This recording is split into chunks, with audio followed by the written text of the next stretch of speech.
This channel does not promote any violence, harmful, or illegal activities. All content provided by this channel is meant for an educational and information purpose only. বিজেপির হয়ে রাজনীতি করছেন কার্তিক মহারাজ। গত বছরে অভিযোগ করেছিলেন মুখ্যমন্ত্রী, বেলডাঙ্গার ভারত সেবাশ্রমের অধ্যক্ষের নাম এবার পদ্মশ্রী তালিকায়। তারপরেই শুরু হয়েছে নতুন করে চর্চা।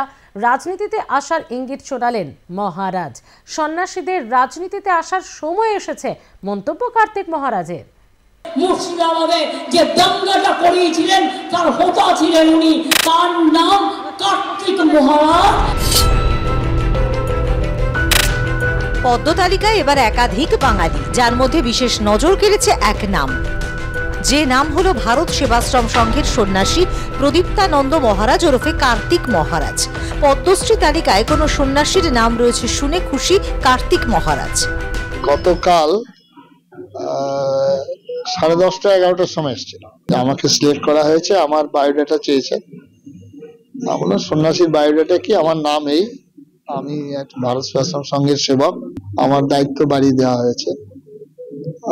আমি আরো যাতে বেশি করে আমার ধর্ম, আমার সংস্কৃতির প্রচার প্রসারের জন্য আমি ব্যস্ত থাকি। তিনি আমার গুরু আচার্য শ্রীমৎ স্বামী প্রণবানন্দজি মহারাজ, তার আদর্শে, তার যে উদ্দেশ্য, সেই উদ্দেশ্যকে এগিয়ে নেওয়ার জন্য আমি সংকল্প গ্রহণ করব। লোকসভা নির্বাচনের আগে বিতর্কে জড়িয়েছিলেন মুর্শিদাবাদের বেলডাঙ্গা ভারত সেবাশ্রমের অধ্যক্ষ কার্তিক মহারাজ। তিনি নাকি বিজেপির হয়ে রাজনীতি করছেন। গত বছরে 18ই মে এক জনসভা থেকে এমনই অভিযোগ করেছিলেন মুখ্যমন্ত্রী মমতা বন্দ্যোপাধ্যায়। আমি একটি লোকের নাম করে বলেছিলাম, তার নাম কার্তিক মহারাজ।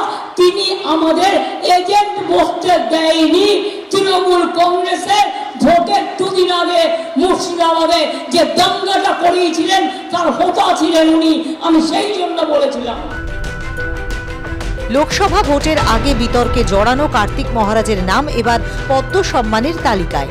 এমন পরিস্থিতিতে বিস্ফোরক মন্তব্য শোনা গেল তাঁর গলায়। রাজনীতিতে নাকি সন্ন্যাসীদের আসার সময় হয়ে গেছে, জানালেন মহারাজ।